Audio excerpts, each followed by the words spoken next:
Hello, everybody. Tonight it's the conference that got too many teams into the dance last season. Okay, that's my one. Maybe I might do it again last time I bring that up. But we're bringing you the impact returners, transfers, and of course our world famous tiers for the Big Ten. Recording live from somewhere. This is One and Done.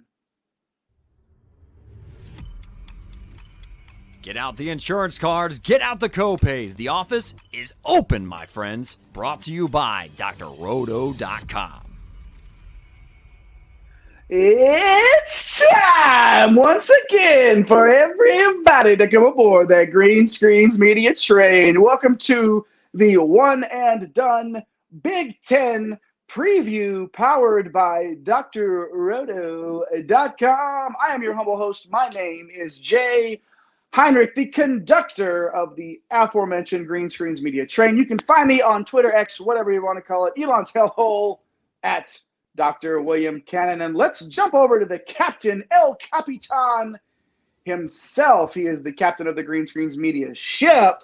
Follow that man on X at MC Holland34. The OG Money Mike. That's Mr. Mike Holland. What it do, baby? What it do, baby? I think it's 18 days, almost 17 when I go to sleep tonight till this college basketball season starts, and I am ready.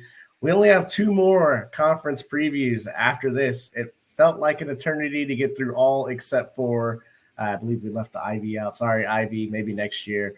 But yeah, I'm looking forward to it, and got a bunch of work coming up. Going to be posted on drroto.com, dropped a top 25. Check out some of the older articles. My final top 300 transfer big board was finalized, thank God, last week. So, yeah, I'm looking forward to it, man. Let's not bury the lead. We got 14 teams we got to chat about. It was the final top 300 board, of course, over on drroto.com.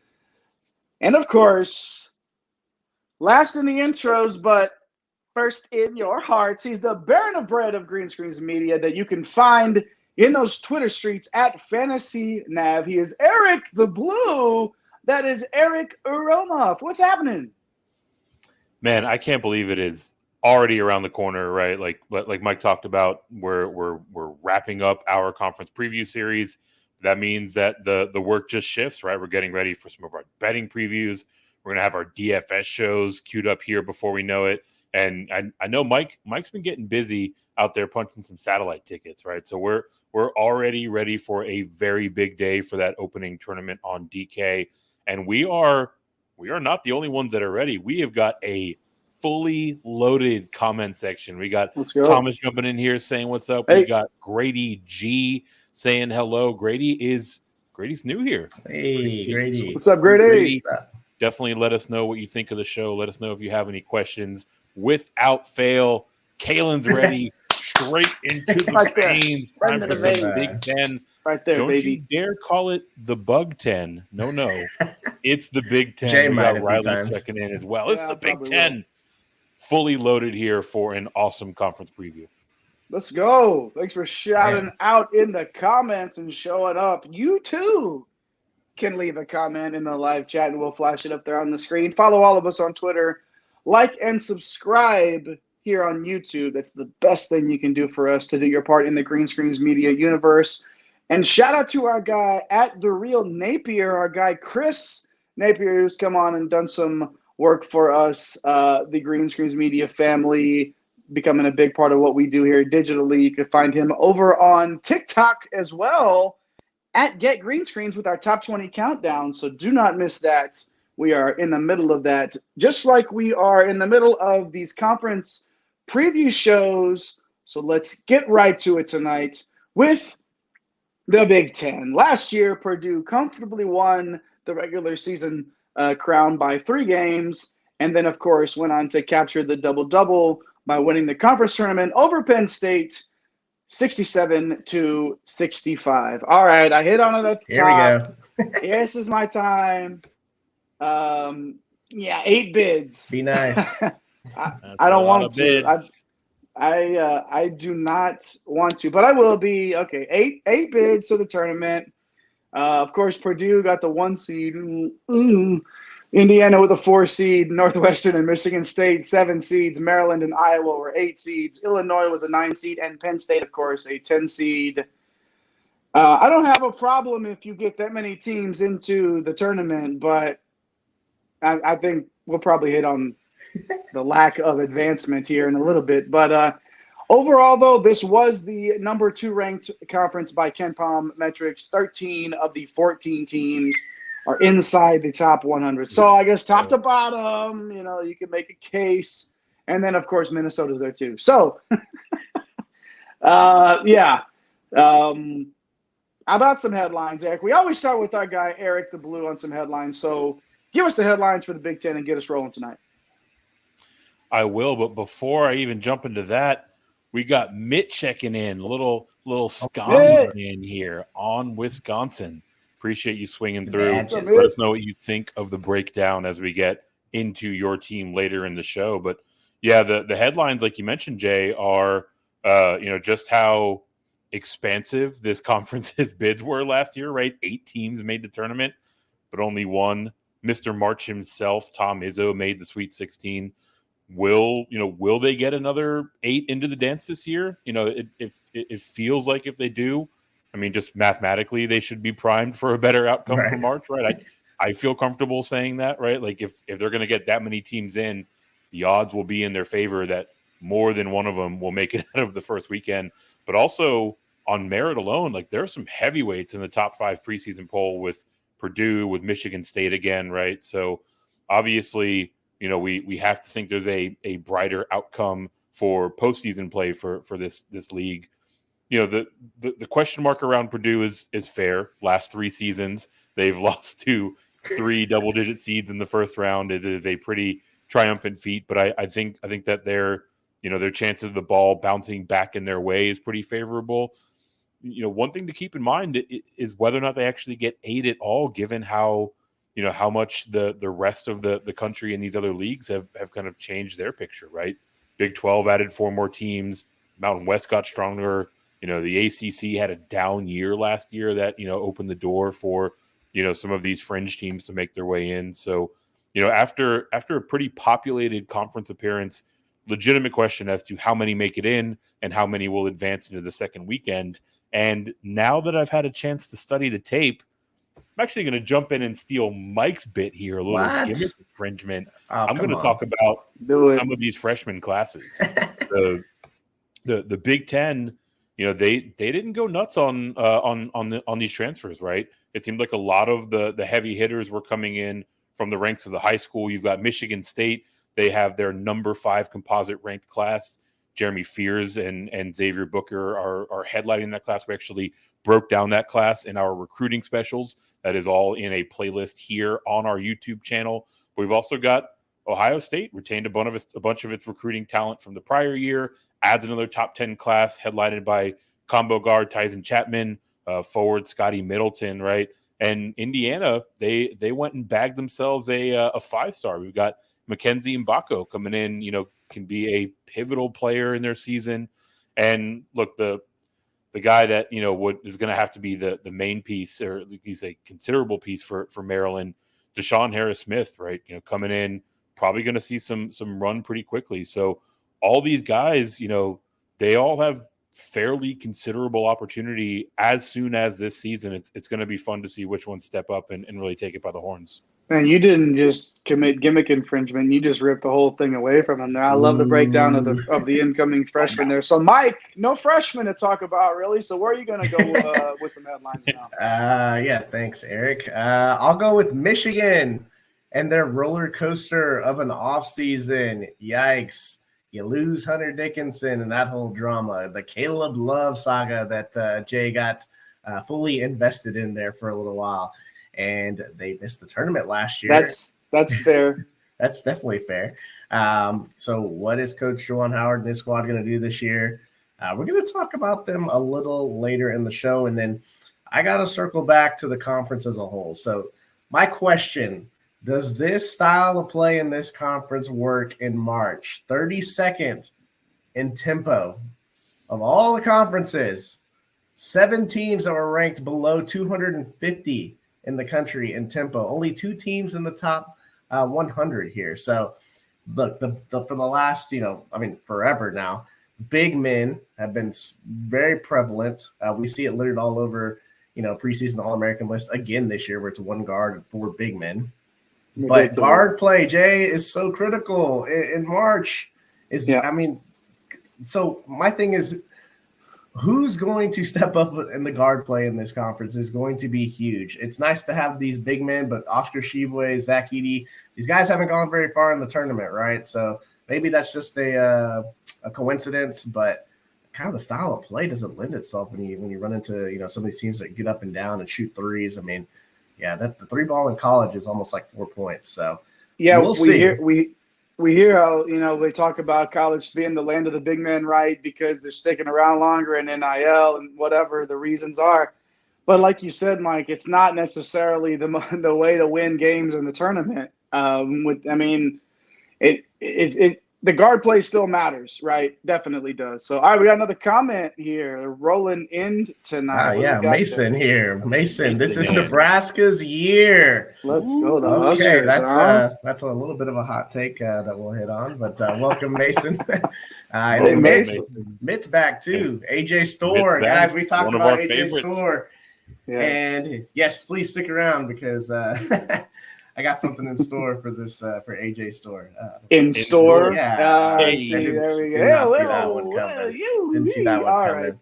All right. Kalen's in here too. I think we have a good amount of dynamic guards in the league this year. Definitely not as much as the other leagues, but more than historically. And yeah, we're going to kind of talk about that. There's a lot of guards that we're going to chat about, which I think makes this league a little more interesting than Jay has been banging on them for the last couple of years. Maybe. Understandably so. I don't know that there's a big argument there, but I do think that you're right. And we will hit on that definitely. Okay. If you followed us through this journey with our conference preview shows, I should say, we always hit the impact players returning. So let's start there.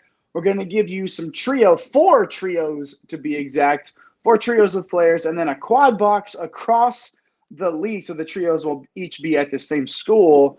And then get to that quad box. Let's see what the graphics department has pulled up tonight. While they're doing that, I will let you know we are starting with the Purdue Boilermakers with Zach Edey, Fletcher Lawyer, and Braden Smith. Of course, Edey, we don't really. He's pretty good. He's the man. He's decent. He's 7'4", and you can't teach that. 300 pounds.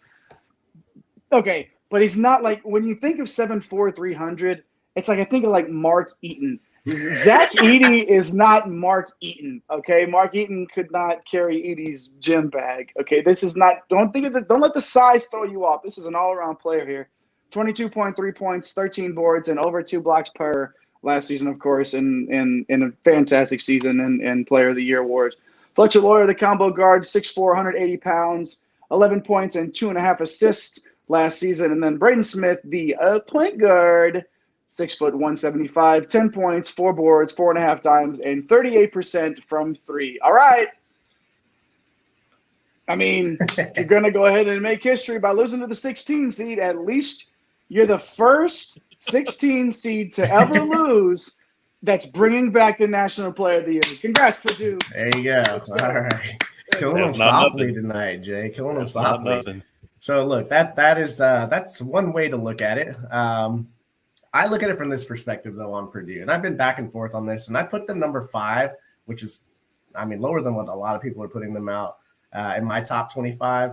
I think they are going to be better overall and have a better tournament in March. But I look at last year's preseason expectations. They were not ranked. We didn't know if Zach Edey was going to play 30 minutes a game. We knew that he was going to dominate if he played 30 minutes a game.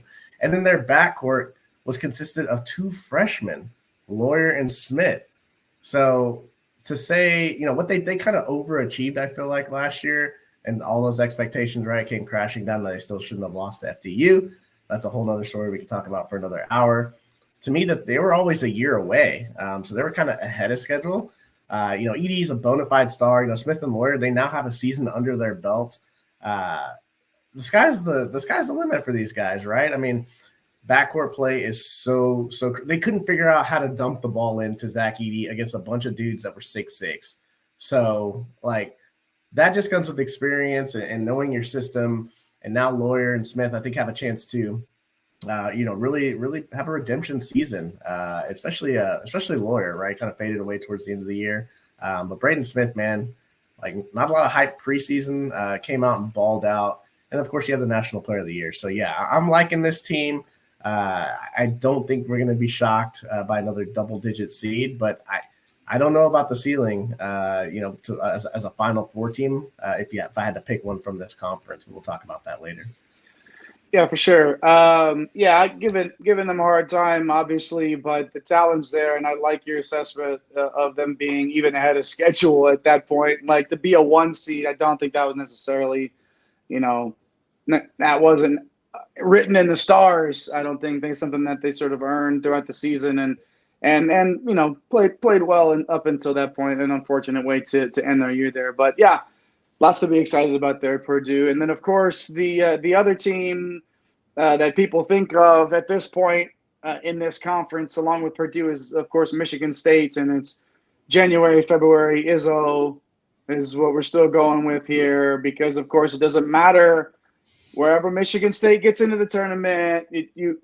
It's not a team. If they're a 7 seed, if they're a 2 seed, if they're a 10 seed, you don't want to see this team. But talking about guards here, we had 2 guards on the first trio. We got 3 guards on this trio with A.J. Hoggard, Tyson Walker, and Jaden Akins. Hoggard, 13 points, 6 dimes. Walker, 15 points, 3 dimes. 42% from 3 and chipping in a steal per.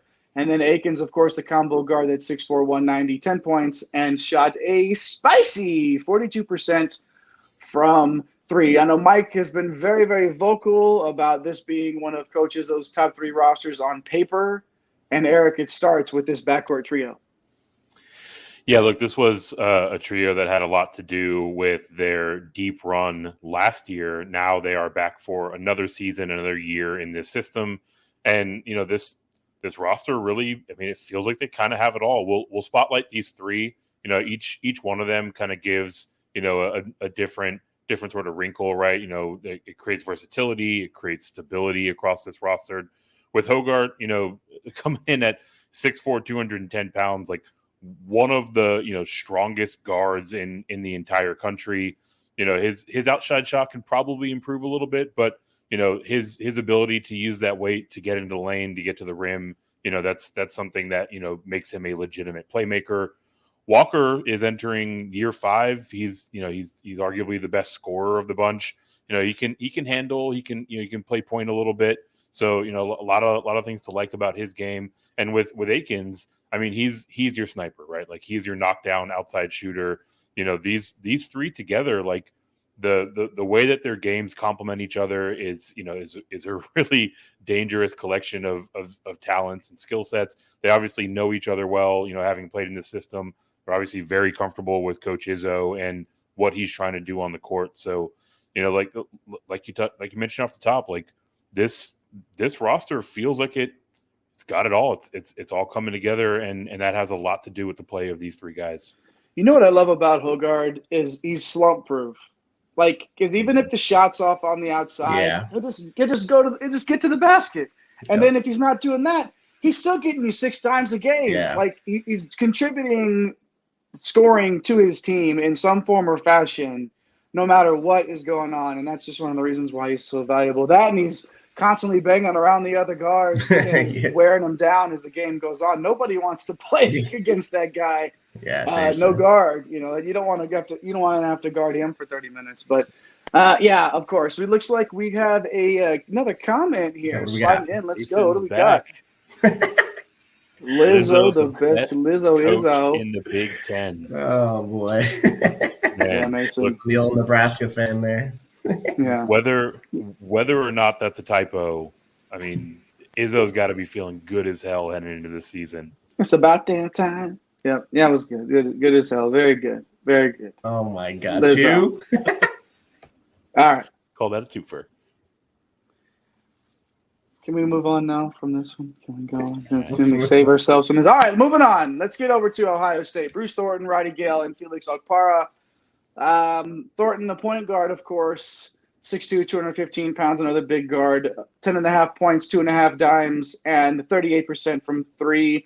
Roddy Gale, the wingman, 6'4", 210 pounds, 4.5 points, and 43% from three. Obviously, thinking he's going to see a little bit more run there. Felix Okpara, the big man, 6'11", 235 pounds, 4 points, 3.7 boards. Okay. A couple of those stat lines don't exactly jump off of the page, I know. However, let's take into consideration these are all true sophomores that have been waiting on an opportunity, and they are going to get it in spades this year. Outside of Thornton getting some run at the end of the year, it's time, Mike, for these three to get their turn from a top 10 recruiting class the year before.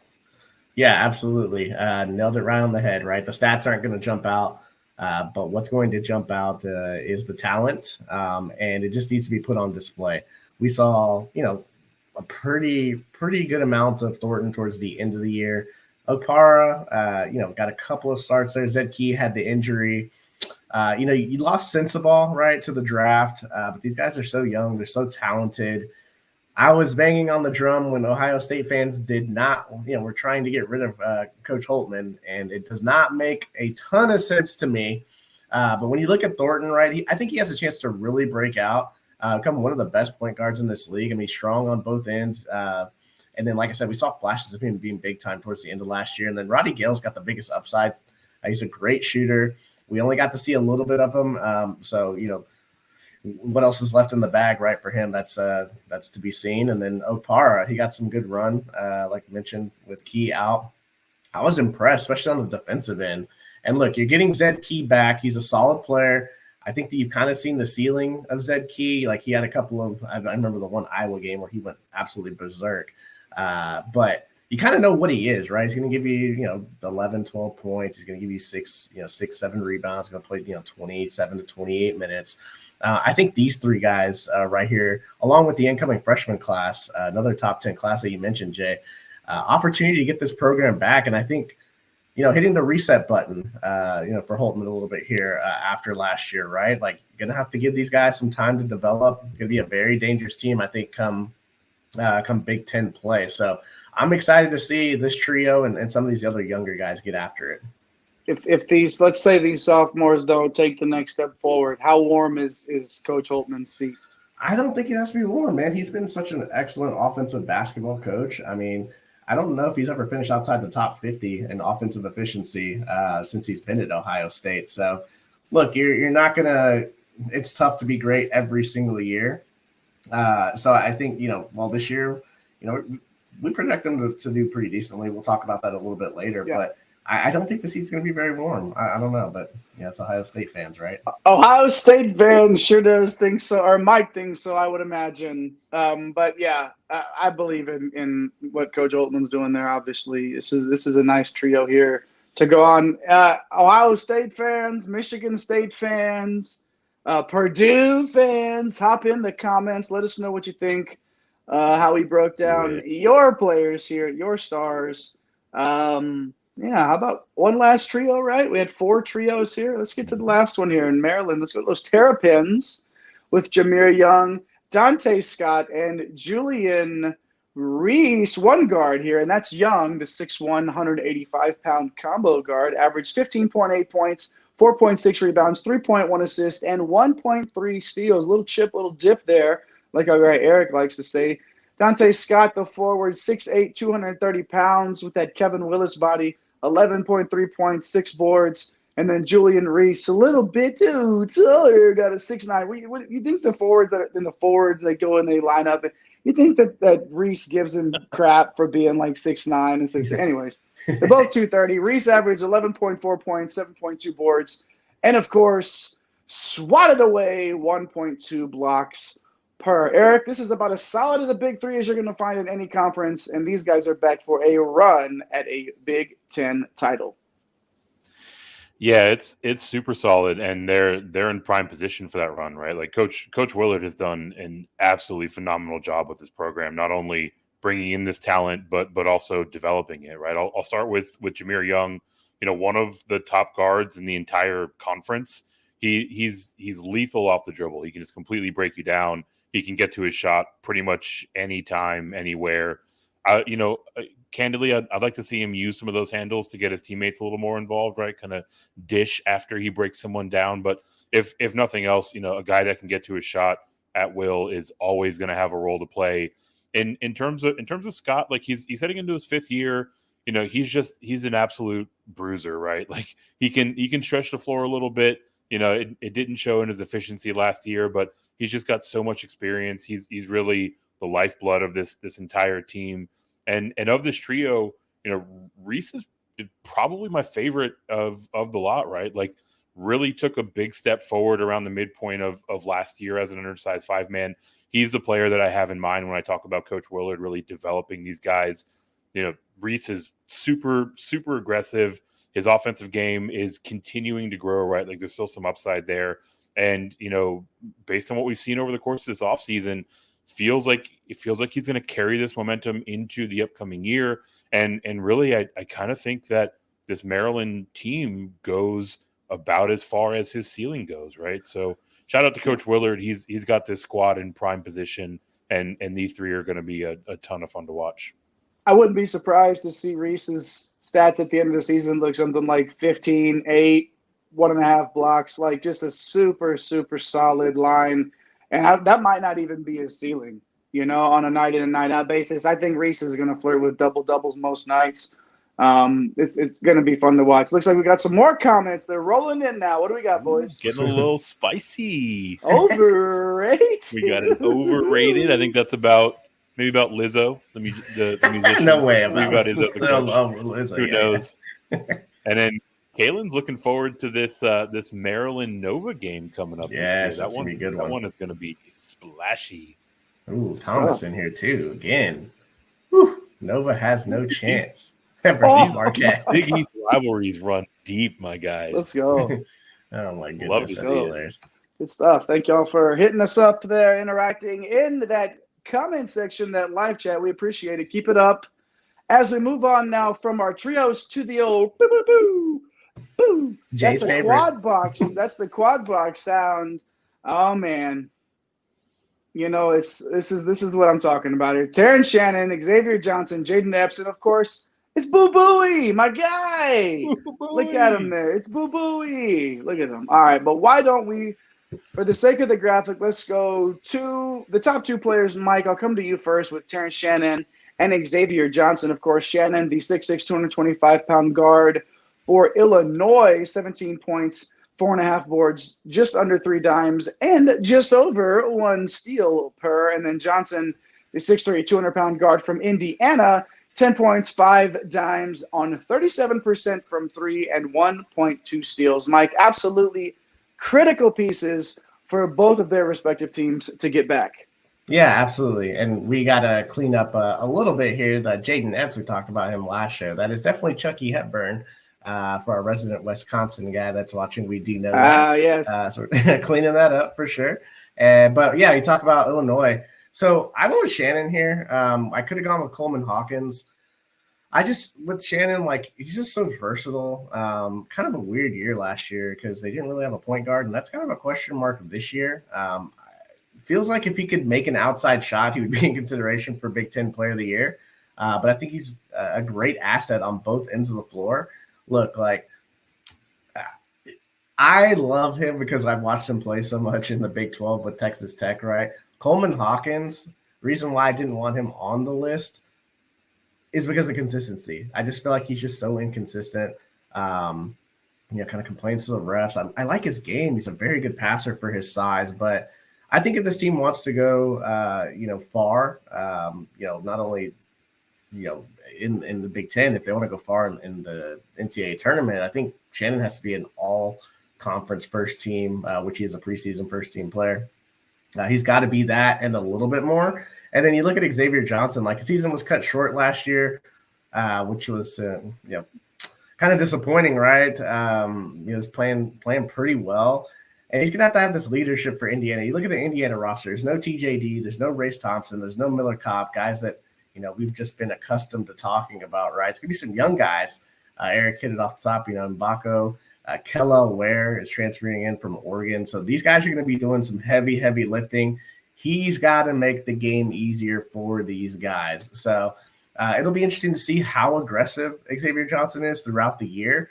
He's definitely someone that can, shoot the three. He can get into the lane. He can create. He's capable of putting up a really good season. It's going to be interesting. How aggressive is he now that there's not TJD and now there's not Jalen Hood-Schifino and some of these other guys that have kind of been on the roster for a little bit. So both of these guys are going to be very critical if they want to make a run for the Big Ten title for sure. No doubt about it. No doubt about it. Yeah, I'm like Anchorman, guys. If you put it on the teleprompter, I'm going to read it. So Jaden Epps got the extra shout out. Of course, it's Chucky Hepburn on Wisconsin. Like we go. Chucky Hepburn, 6'2", 195-pound guard, 12.2 points, 3 dimes, and 1.5 steals, all while shooting 41% from beyond the arc. And then, of course, Boo Booey, 6'2", 180-pound guard from Northwestern, 17.3 points, 4.5 assists, and 1.1 steals, and just made an appearance in our top 20 returning players countdown. Eric, we've got one guy here looking to cement his legacy and the other trying to create one. And I get to do my best Jay impersonation. Of course, it's Boo Booey. He's out here looking to cement his legacy. Look, what he's done with his career thus far is truly remarkable, right? He brought the Wildcats to only their second NCAA tournament bid in school history last year. Tremendous leader. He's a lights out shooter. He's an excellent scorer. He just makes the guys around him better.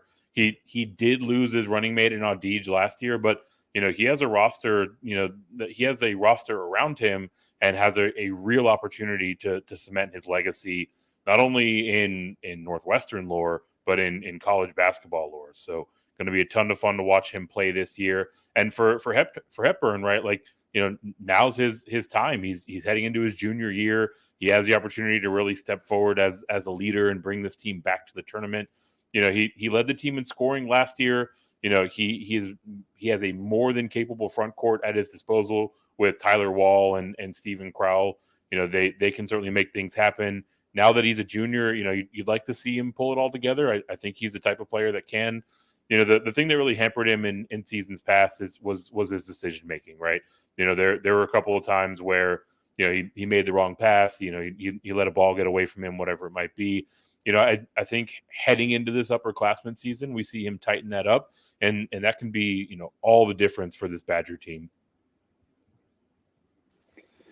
Rounding out our Impact returning stars to the Big Ten, Terrence Shannon, Xavier Johnson, Boo Booey, and of course, apologies once again to our guy, Chucky Hepburn. They're making the list. Make sure you do your part in the Green Screens Media universe. Smash those like and subscribe buttons. Just a little click, click, click, click. Tell the hoop heads in your life about your bro season basketball here, bringing you the good stuff. Man, I can't wait.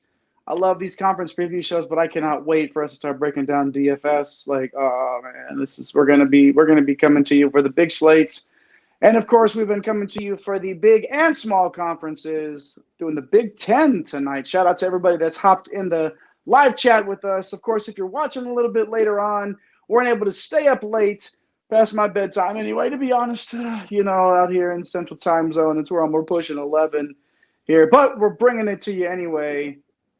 We do the returning stars every conference preview. Now, let's get to the Impact transfers.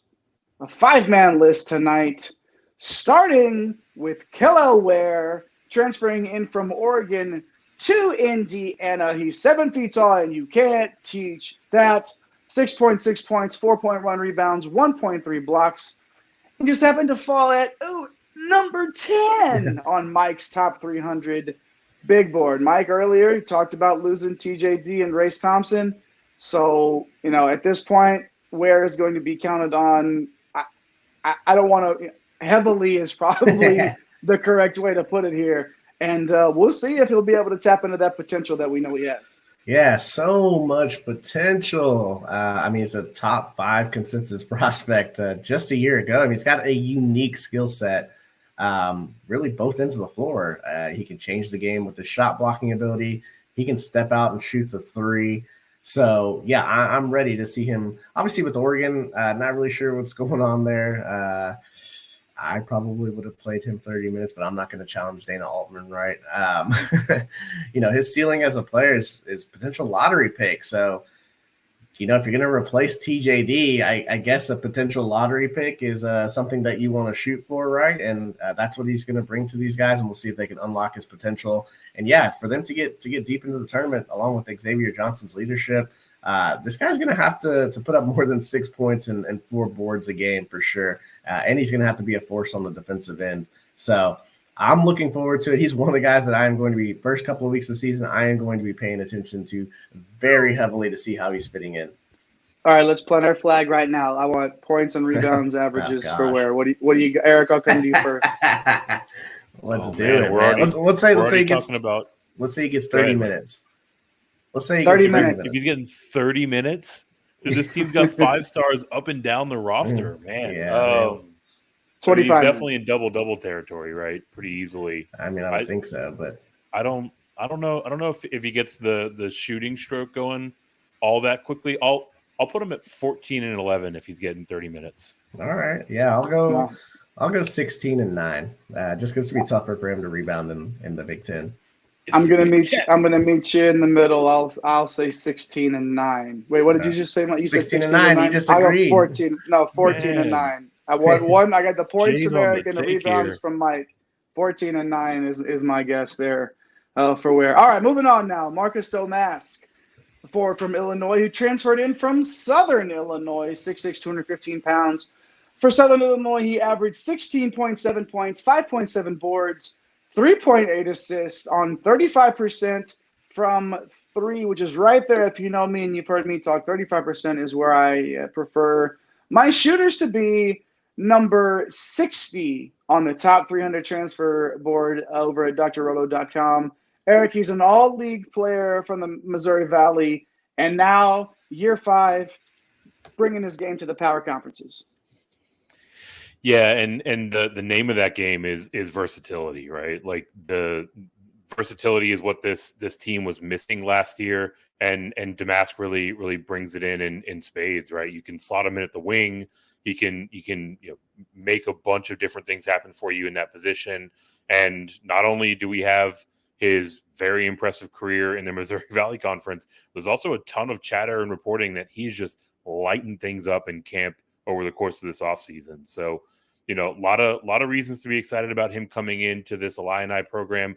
And you feel pretty good about the transition overall, right? A lot of times with these dudes jumping up to the high majors from the mid-major ranks, we have to at least consider how their game will translate. The competition in the Missouri Valley is no slouch. I think they were 16th in KenPom rankings last year. They had 3 teams inside the top 100.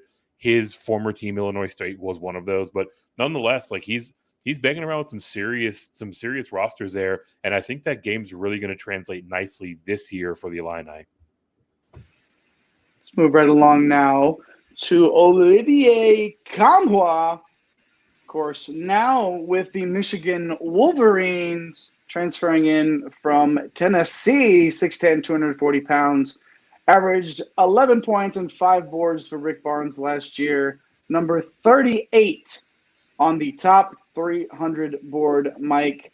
After, I mean, up and down to a roller coaster, if you will, of an offseason. The Wolverines land that bruising forward that they need. They needed that dose of toughness, and that's what Kamwa brings. Yeah, he's gonna play right next to Terrace Reed, which is about as opposing of a front court as you're going to find anywhere. And he's coming over from the number 1 defense in the country. We all know the Volunteers love to play in the 50s. His offensive game kind of took a step forward last year. I mean, he can knock down your 14-footers now. A very good passer for his size. I mean, his ceiling's probably a little bit higher than what we think offensively because he's been playing in the Tennessee offense, which can be slow as molasses. So, yeah, I mean, if you're looking at anything on the Michigan roster, like the 4-5 spot here with Reed and Kamwa, like it's pretty interesting. So, I like Kamwa to make obviously an impact on both ends of the floor. Moving right along here, Ace Baldwin, the former VCU guard who is now at Penn State, averaged 12.7 points, 5.8 rebounds, and a juicy 2.2 swipes per. Loving the defense there from Ace, number 12 on the top 300 transfer board. The A10 Player of the Year, Eric, follows former VCU coach Mike Rhodes to the Nittany Lions. Yeah, and look, going through the recent history of this Nittany Lion program, Micah Shrewsbury came in and had a ton of success in a very short amount of time. So now Mike Rhodes comes in and has similar expectations in year one.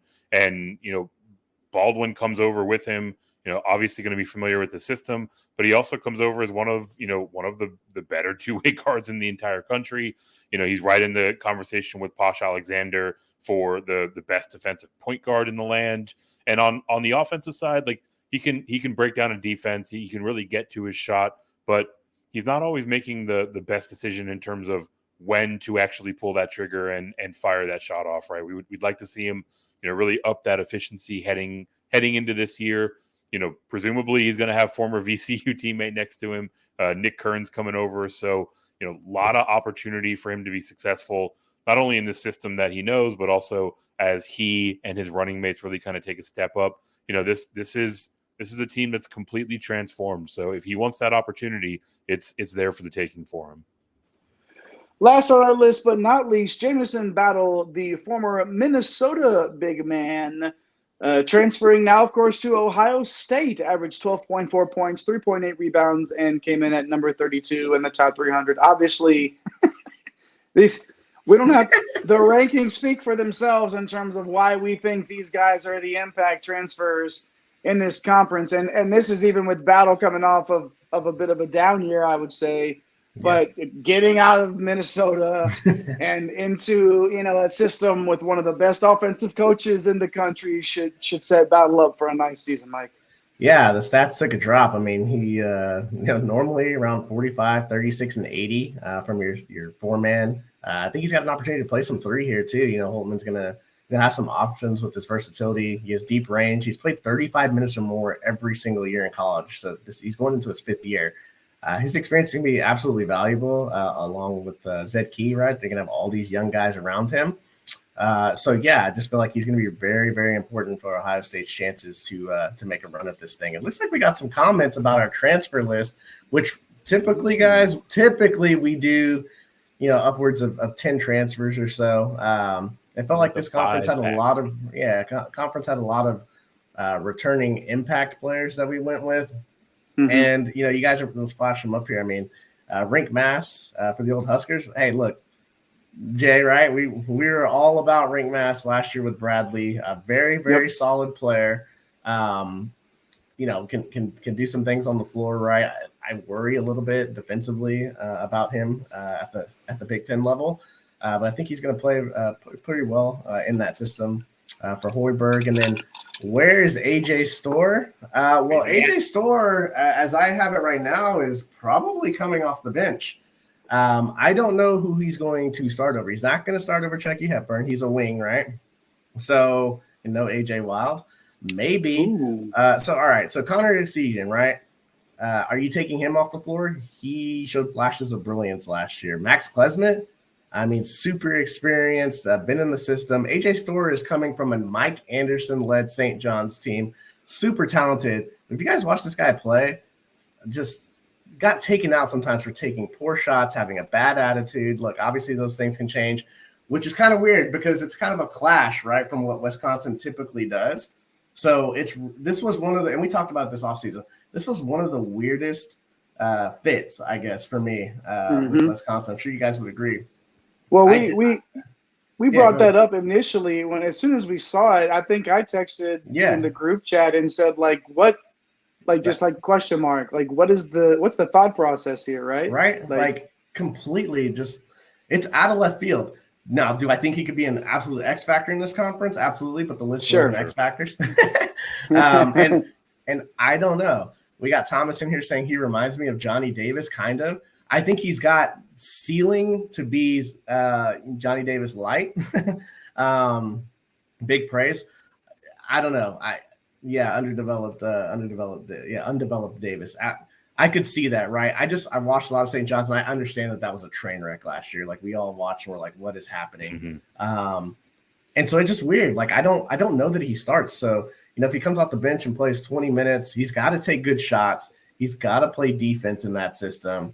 Otherwise, he's not going to be playing significant minutes. So I look at that starting five with the CJ and Hepburn and Klesmit, and then the two big guys in Wall and Crowell. So listen, we'll see. I think it's interesting. The thing for me is that we've seen him get his dauber down before, and in that offense, in that system, he could get lost if he's not. He will not get on the floor if his head's not right and if he's not in it, man. I mean, it worries me a little bit. Of course he has the talent, but yeah. I mean, Greg Gard's not going to run him out there if he's taking bad shots and no.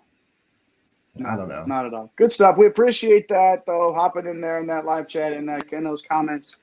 We love it because then that allows us to talk about, Store a little bit more than we would have, obviously. All right. Like and subscribe if you haven't. If you're hanging out with us, drop us a line in those comments. If you haven't, it's popping. It's on and popping in the comments section tonight. If you haven't hopped in there yet, just chunk up comment section got me fired up. Got me fired up. Got me all jacked up. All right. I'm gonna go find the text and be like, what? What kind of such a weird. I mean, look, you got both these guys inside your top 100 transfers, right? It's not like you're thumbing your nose at them, right? Like, it's hard. It's hard to pick five, and we went with the top five. Yeah, for sure. But obviously, deserves a little love there. Make sure you like and subscribe. Show us some love by doing that. Do your part of the Green Streams Media universe. Show your boys in basketball a little bit of love. All right, of course, if you've been doing our conference previews, you know what's next. You know what's coming. It's the world famous. It's the tears section. And no, not the tears that Minnesota fans will be crying at the end of this season. We are talking a tier ranking system. And tonight, to honor Wisconsin and the rest of that area with the cheese and everything like that, known for the cheese, we are going cheese tiers tonight. And of course, whether you agree with these rankings or not, these are ours. Cheddar is better, so cheddar being the top tier of this conference, and then a little bit of the Gruyere. How do you say? Gruyere there at the mid tier, and then Swiss cheese down at the bottom because, of course, it's got the holes. It's got holes. It's got the holes in it. Except like the team got its holes. Okay. All right. Now you know. Let's start with the ones that we have listed on the team. Oh, we got 5 of them tonight that we're going to have to slot in there. But let's start with the ones that are already ranked. Let's start at the top. So these are 3 teams that we really like to challenge. Obviously, the tweet that we put out earlier today talked about Michigan State and Purdue, and if anybody else can step up and challenge them. Obviously, we're feeling good about Illinois being in that top tier because of their versatility. Terrence Shannon, who we talked about earlier, along with Coleman Hawkins, like all league ceiling type guys. And then can Ty Rodgers be the answer for Illinois at point guard? That's what maybe could bring them down a little bit if they don't get that point guard play. Obviously, Purdue, Edey, guard play, they're up there. And Michigan State's, I'd say 1 to 13, boys, best roster in the league, 1 to 13. Yeah, and Xavier Booker coming in. Talk about X factors. You talked about X factor earlier. This is the X factor for Michigan State. How is Izzo going to use him? All right, so obviously in the top 2 there, in no particular order. Actually, it's in alphabetical order if we're being right there. So Illinois, Michigan State, and Purdue. Mike, I'm going to let you hit the Gruyere. Some quick thoughts on the mid-tier. I'm so glad I don't have to say I'm from Texas, y'all. Gruyere. The Gruyere thing, whatever. But all right, so first let's hit a comment. We got our resident Nebraska fan, the old Kalen's in here too. Michigan State and Purdue should be alone, and then Mason hitting us here with Fred Hoiberg will bring a mass to the next level, but there's a lot of holes. Absolutely. So kind of one thing that kind of keeps them in that Swiss level that Eric will talk about. But is it Gruyere? Did I say it right? Indiana. Very good. Thank you. Looking good on paper, man. 5-star Mbako, former 5-star the year before, and Ware. We didn't talk about Malik Renew, who I think has a ton of upside. Like their 3-4-5 has as much upside as anybody else in the country. Then you have Xavier Johnson, right, coming back. Ohio State, so much young talent. You got Zed Key, Jameson Battle. Would like to see him, with a coach that can, really get him going. They got a couple of guys too that we didn't even mention, like Dale Bonner comes over from Baylor, can give them some depth. Evan Mahaffey transfers over from Penn State. He's a pretty good defender. So you got some options, got some depth and some versatility. We haven't talked about Rutgers, Coach Picule. I mean, he's built a solid program. Look, some tough losses to the graduation and the Cam Spencer deal really hurt in the portal late in the season. But you still got the big man. You got Big Cliff there who's going to be able to change the game defensively. Derek Simpson, there were a few games where, that showed me that he'll be ready going into his sophomore year for a larger role. This team's going to play solid defense. I think Noah Fernandez is going to be the X factor. He's a transfer guard from UMass. He's going to have to create offense. That's the one thing, kind of in this Rutgers system until they get these guys the following year, if they're able to hold on to these 5-star, high schoolers. They're going to need to find ways to get the ball in the bucket. We'll see what happens with, Mawat Mag coming off the injury. And then Wisconsin, kind of briefly touched on it, right? Like, I love the roster of Wisconsin, right? Like 1 through 8. Give me that all day. I just worry about Storr a little bit and how he kind of fits into that system. But I love like Tyler Wall. Like, I mean, yes, at the end of the season wasn't great. But I think Stephen Crowell, man, I think he has a chance to be very, very good. Chucky Hepburn has upside in Esigian last year. Like, he was so much fun to watch. He's going to be going into his sophomore year. So I think probably of all the teams, the most intriguing upside would come from Wisconsin. I think the team with the most upside, probably Indiana, just with all this talent in the front court, and then Xavier Johnson leading the point. Eric, what do you got in that Swiss section? I mean, look, these teams are down here for a reason, right? There's some holes that you can poke with them, and it kind of feels like we're looking at more of the same with Minnesota and Nebraska. Minnesota, they did a good job transforming their backcourt. They went down to the mid-major ranks. They brought in Elijah Hawkins from Howard. They brought in Mike Mitchell from Pepperdine, got to play with Coach Romar over there. They managed to hang on to their big man, Dawson Garcia. He's back for another year. But after that, like, you look at this bench, you're looking for scoring, you're looking for defense, you're looking for anything, and you're probably going to have a bad time, right? So, the guys they trot out there to start the game, I think they can be competitive, but depth is a necessary piece in this league, and I don't see it with Minnesota. Nebraska, there's certainly some hope here, right? Like, you've got Casey Tominaga, his energy, his scoring. There's a lot of things to like there. Bunch of mid-major transfers as well. Bryce Williams, the wing coming in from Charlotte. He's going to be one of our favorite guys to watch take this jump up to the next level. We've obviously got Rank Mass coming in from Bradley. We've talked about him a bit on this show. Certainly a kid that has a ton of upside to his game. It's just, whether or not that can develop as soon as this year is a legitimate question. And then just broadly on the defensive side, like, you wonder how this roster as constructed is going to get stops, right? So, certainly pieces to like with both of these squads, but as we sit a couple weeks away from the start of the season, anytime that a team has either of these teams has as many question marks as these ones do, they're going to find themselves in our bottom tier. If we had 4 tiers here, would we even pull like maybe like Michigan State and Purdue, and then like tier like 1B, like Illinois and Indiana? Could you make an argument? I think if we did a 4-tier system, kind of the way our tiers are laid out, it's like who can legitimately challenge for a league crown, and I think Galen's probably right, like Michigan State and Purdue. But look, last year, every year, Marquette was picked 9th in the Big East. They won the Big East. Purdue wasn't in the top 25. We picked 5th or 6th last year. They won. So look, it's college basketball, guys. We can sit here and tier it all we want. So there's going to be 3 or 4 teams in the power conferences that blow this thing up. And we're like, oh, that's interesting. Oh, there we go. All right, got some more comments coming through. Comments. What we got? All right. Opinion on Coach Greg Gard. Boy, I give him a little bit of a pass last year. Just a little bit of one. I think he's okay.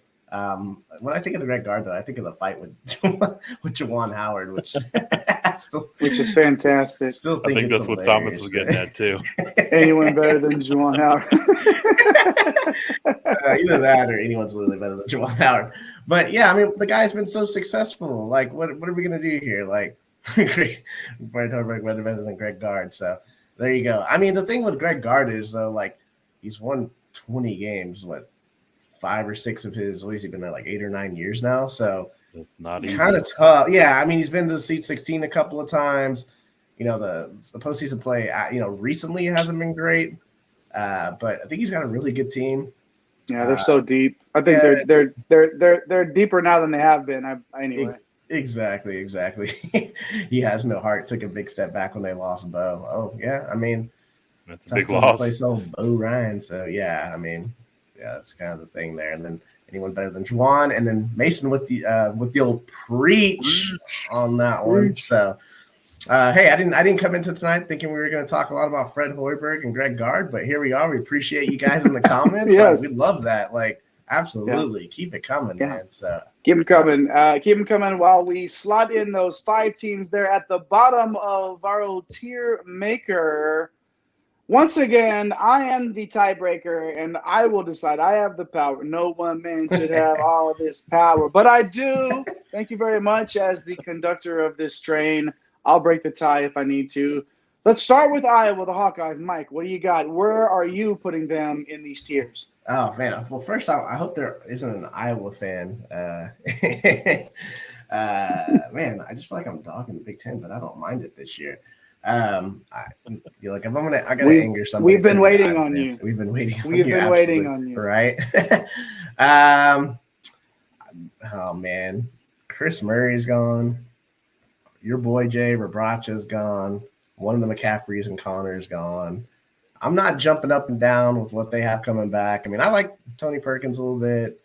Peyton Sanford, I think he has some upside, but yeah, I'm gonna go ahead and slap these guys, at least for me, down in the Swiss. I'll duck here, and I'm sure Iowa fans will either be in the comments or are watching this now. Give me that good old Fran McCaffrey stare at the referee on the baseline treatment right now. So I'm gonna go ahead and duck. You deserve it. And I'm gonna see if Eric can maybe slot them a little higher. I don't know, Eric. Are you with me? I mean, look, you make valid points, right? But I don't want to be on the receiving end of that stare. And Coach McCaffrey, he hasn't had an offensive efficiency outside of the top 20 since 2017. He hasn't had this team ranked outside of the top 60 since his first year in 2011, right? The guy knows how to coach. He knows how to put the pieces together with what he has on his roster. You brought up Stanford. He could legitimately break out. They've also got Desante Bowen, a solid guard there who's got some upside. There's also another McCaffrey still here, right? Patrick's hanging around. It seems like these McCaffreys just always play crop up year over year. And he played a ton of ball. He's a super versatile kid. They're going to struggle on the defensive side. That hasn't been a strong suit for them. They're much more of an offensive minded team. But I can't put them all the way down in the Swiss category. I'll vote for Gruyere. Gruyere, yeah. Don't worry here. Don't worry, Eric. Jay, you were with me 3-0 last show. Yeah, I hope you enjoyed it because it ain't happening tonight, Big Cat. Put them in that mid tier. Okay. Bowen and Sanford are gonna surprise. I really feel that. Haven't gotten that opportunity before, and I think they're gonna shock some people. Yeah, Perkins and McCaffrey are solid. We're going to put them in the Gruyere there in that mid tier. Okay, how about the Terrapins next? Mike, I'll start with you again. Where are you putting them? Oh, boy. Before we get to the Terrapins, got a quick comment here. What do we got? Is that Thomas back? Thomas is back. He's got a point. They're blowing and going, scoring the ball. Love to watch. No doubt. One of the two teams playing in the top 100 in tempo in the Big Ten. So there you go. Enjoy that. All right. Thanks for that comment again. Yeah. Thanks for continuing to jump in for sure. Yeah. All right, let's hit the Terrapins, Mike. Yeah. 22 wins. They got a big three. We talked about them: Young, Scott, Reese. We like the freshman guard there, Harris Smith. I think a transfer that went really underrated is Jordan Geronimo. Comes over from Indiana. This guy can play some ball, man. He's a great weapon for them off the bench. This is a team, they don't turn the ball over, and they play solid defense. So when you do that, you have a chance to win every game. I really like this team. I think they can challenge. They beat Purdue last year during the regular season. They had some nice wins last year for sure. So for me, if we're talking about 4 tiers, maybe slotting in that second, but I think they can challenge if a few things go their way and they get some development from some guys. I think we put them up there in the cheddar. Eric, are you feeling that too? What do you got here? I'm feeling good about myself after I get that quick dub in the first round. But honestly, like I'm kind of struggling with this one, right? Like this team last year, they shot under 33% from 3, which is not something that I'm going to sign off on. You look at the roster for this year, and nobody is projected to get significant minutes is really that bucket from outside, right? Maybe one of the freshmen can step up, but I think that's really what kept them from taking the next step previously. And I'm not sure if they have the guys to make many gains in that regard. Looking at the rest of this roster, everyone is loving Deshaun Harris-Smith, but they're gonna miss Hakeem Hart, who's off to Villanova. Kind of like I've said before, Jay, like just with the question marks that abound on this team, I don't know if they're going to be all the way up at that cheddar level. And also, I just like saying the word Gruyere, so I'll put them in Gruyere. Too bad, because nothing can stop them there all the way up. I get Nice. the point. I get the point on the outside shooting. All right, I understand, but there's a lot of things that we know that we're going to get from this team. The tough defense, the same big three. Keep how am I trying to? Oh, they take care of the basketball. Yes, and they get to the free throw line. We know what we're going to get out of them. Oh yeah. And they beat Purdue and Miami last season. Yes, they can Miami. play with the best. There we go. They will compete with the best again. Put them up top with that cheddar. All right. So Let's if talk about the FDU can beat Purdue, everyone can. Everybody happy.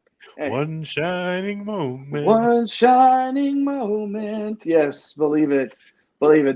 Maryland, don't sleep, okay? Let's not sleep on these guys. Put them in the cheddar. Okay. Let's talk about the Wolverines and the aforementioned Juwan Howard. Mike, take it away. Can we talk about Harbaugh? No. We'll say that another show. Him videotaping Iowa offense. All right, so you look backward last year with Michigan. 2 lottery picks. You had Buffkin and Jed Howard. Who was at center? Hunter Dickinson. You didn't make the tournament. Yikes. Now you have the Caleb Love saga. You don't get him. Look, you land Kamo, which is nice. You playing next to Terrace Reed. Outside that, it's just hard to find any excitement. I'm sorry, Wolverine fans. I am a Debbie Downer tonight. They got holes, man, and I stacked this roster up against a lot of these rosters, and I'm having to go with some Swiss here, Eric. Come on, man, you got to be here with me on this one, man.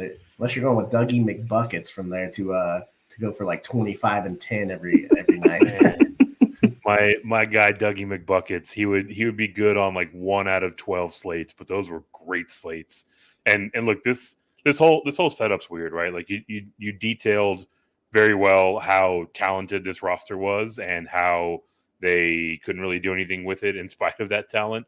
And there was a point where this offseason looked like a dub in Coach Howard's book, as he was this close to landing Caleb Love, and that obviously fell through. Caleb Love is out to the Pac-12, and like you mentioned, Dougie McBuckets would show us something every now and again, right? He looked pretty solid by freshman standards. Obviously, we expect him to carry that momentum forward.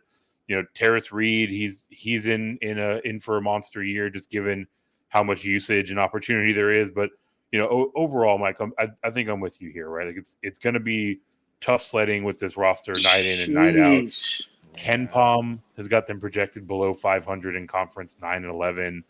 I might even have a few more L's coming that way. So we're back to back poking holes. This feels like Swiss cheese to me, Jay. The roster's sweeping not as this good one? as it was last year. Well, it's just weird to see it. Slot that M right there on that Swiss cheese line, man. Like that's. I mean, it's not surprising, right? Like you said, the roster it's bad. Michigan needs to be better. That's really inexcusable to me, especially with the talent there. All right, 2 more here. Let's move on to Northwestern. Mike, how are we feeling about Coach Collins' squad in the 23-24 season? Oh, I wrote this squad up as an underrated team to pay attention to. I don't know how they can be underrated. I guess it's because it's Northwestern, so they're always supposed to be bad, even though they've been pretty good the last few years, sure, especially under Coach Collins.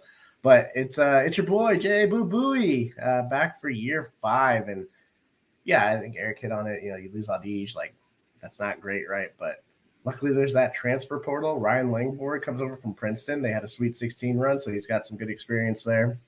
Justin Mullins, I don't know if he's going to make an immediate impact. He's a transfer from Denver. He's a freshman last year. I don't know if he's going to make an immediate impact this year, but a really solid piece and should do some damage here in the coming years. I think a guy to watch for me is Ty Berry, and the thing that kind of gets them into the Gruyere category for me. Big, strong guard. We really need to see him develop an outside shot, but I really like what I saw from him out of flashes, and he's going to get more opportunity. There's 35 minutes just kind of waiting for him there. So, Eric, I'm in the Gruyere category again with this Northwestern team. Are you there with me, my friend? Of course. It's Boo Booey. I'm a big Boo Booey fan. The name that you did mention on this roster is Brooks Barnheiser, right? I think, not exactly the same type of player as Bowie, but another player that is in prime position to, be a breakout candidate for them. Obviously, Adige leaving, it stings for this roster. They also lost a good wing shooter in Robbie Barron, right? So, I think Northwestern is, as a program, in a position to, continue to build off this momentum. I think a lot of that has to do with Chris Collins. He is a rock solid coach. He's a guy that does more with less. I think he's got a little bit more this year, but they're not quite in that top cheddar tier. And also Gruyere is fun to say, so I'll slot him here in the middle. Now I understand what's going on here, and you guys just agreeing so I don't get a chance to vote, just stripping me of my power and my fun, and I'm going to go ahead and need you to adjust that on this one. I think that might happen here. All right, here we go. Last one here. All right, what do we got here? Penn State, Mike. A whole new team, right? Like, a lot of question marks here. New team, new staff. It's up in the air here. So how are you feeling? I love me some Ace Baldwin. The rest of the roster, it's intriguing. Like Puff Johnson, haven't seen him in an expanded role from North Carolina. Could feel like he could be a breakout player. Khadis Wahab, played him a lot in DFS, right? One of those frustrating Georgetown slates. Plenty of experience. Someone that can control the glass for sure. I'm high on Raquandis Mitchell from the mid-majors, just Summit League from Kansas City. This dude can flat out score. Just worry if he can do it, at the Big Ten stage. And then I worry about three-point shooting on this team. I just last year they were amazing from three. This year they are going to be pretty poor, I'd imagine. On paper, I see them being competitive though on a nightly basis. Eric, I will slot them. I'll slot them Gruyere. Gruyere. Whatever you right. say. Eric. All right. You with me? It's pronounced Gruyere. And look, this roster on paper looks pretty decent, right? Like you're not going to get argument from anyone here or seemingly across the country about what Ace Baldwin can be now that he's moved into the high major ranks. But I mean, this is an entire rebuild job, a ton of transfers coming in. And I think every one of them, has legitimate question marks for different reasons, right? Several of them are coming in from the mid-major ranks. How is their game going to translate to, one of, if not the toughest conference in the entire country? Mike, you mentioned Puff Johnson coming in from North Carolina. He's also coming in with DeMarco Dunn.